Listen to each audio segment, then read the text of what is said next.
दीपक भाई जी।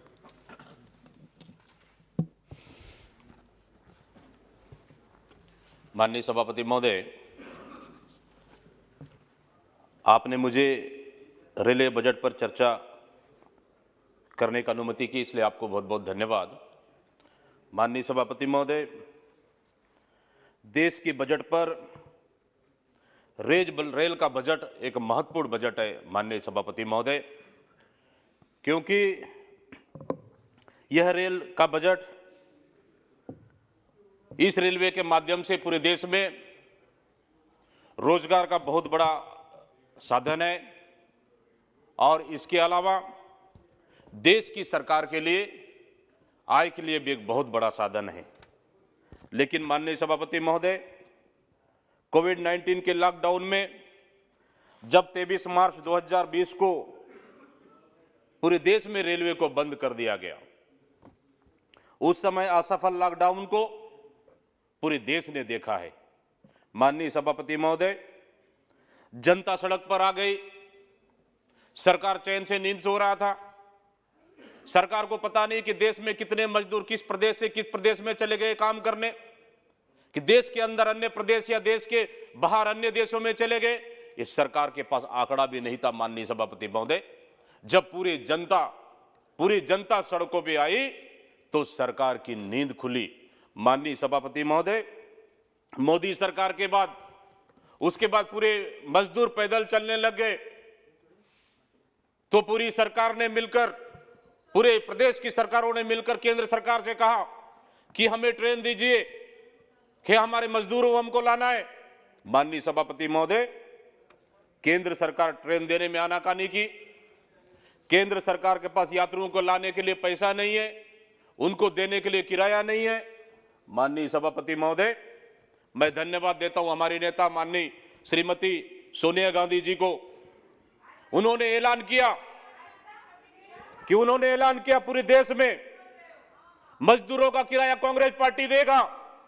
तब हानन पानन पूरे केंद्र सरकार ने उसके बाद सोचने पे मजबूर हुई और केंद्र सरकार ने कहा कि आधे पैसे हम देंगे, आधे पैसे राज्य सरकार देगा।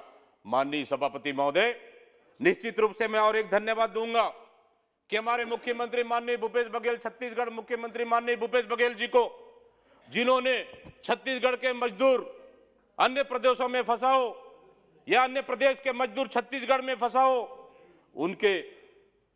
उनके लिए किराया, उनके लिए खाना, उनके लिए चप्पल, उनके लिए बस, उनके लिए पैसा, उनके लिए दवाई का व्यवस्था उन्होंने किया और सभी मजदूरों को घर भेजने और घर लाने का वापस उन्होंने काम किया। निश्चित रूप से हमारे मुख्यमंत्री माननीय भूपेश बघेल जी को धन्यवाद देता हूं। माननीय सभापति महोदय, जनवरी 2021 में मैं पिछले मेरा प्रश्नकाल के माध्यम से माननीय मंत्री जी का उत्तर आया 10 मार्च को।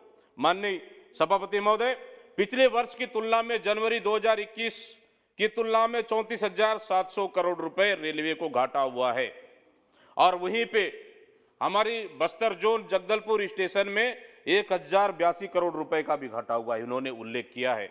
माननीय सभापति महोदय, मैं इस सरकार से पूछना चाहता हूं, माननीय रेल मंत्री भी बैठ रहे हैं और सुन भी रहे हैं। माननीय सभापति महोदय, क्या आपकी सरकार में बस्तर को क्या मिला? क्या बस्तर को रेल की जरूरत नहीं है? माननीय सभापति महोदय, बस्तर जैसे जिला छत्तीसगढ़ का, पूरे देश में बस्तर जैसे छत्तीसगढ़ का एक जिला लोहे का भंडार है उसमें। माननीय सभापति महोदय, उसमें करोड़ों रुपए माइनिंग के माध्यम से केंद्र सरकार को करोड़ों अरबों रुपए राजस्व प्राप्त हो रही है।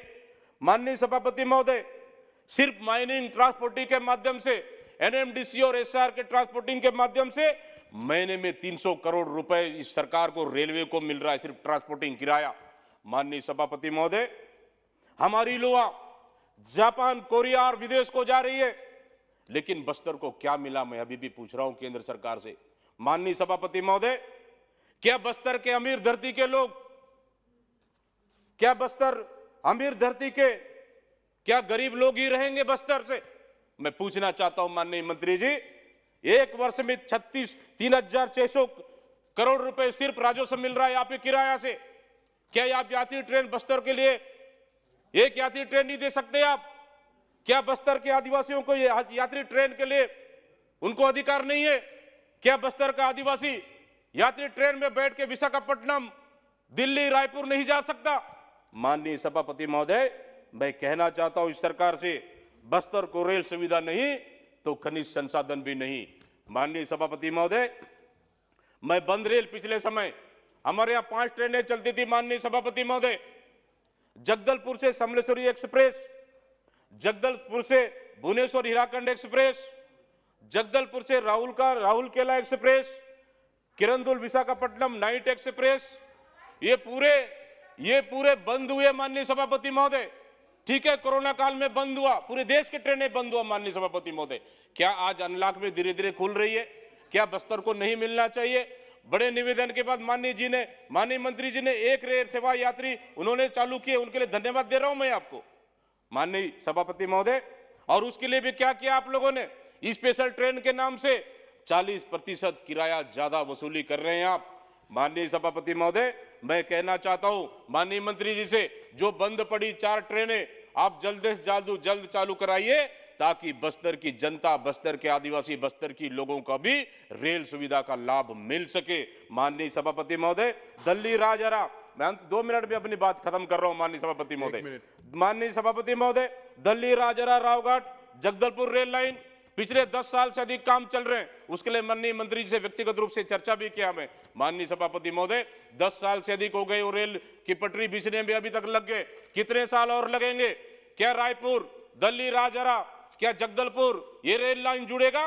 बस्तर जैसे राजधानी से बस्तर के लोगों को सस्ता रेल सुविधा के माध्यम से राजधानी जुड़ जाएगा। इसलिए मैं कहना चाहता हूं माननीय सभापति महोदय, माननीय मंत्री जी से कि दिल्ली राजहरा रेल लाइन को भी जल्दी से जल्द चालू करें। और साथ ही मैं पूछना चाहता हूं इस सरकार से, आज दिल्ली में मेट्रो की ट्रेन चल रही है, किसकी देन है?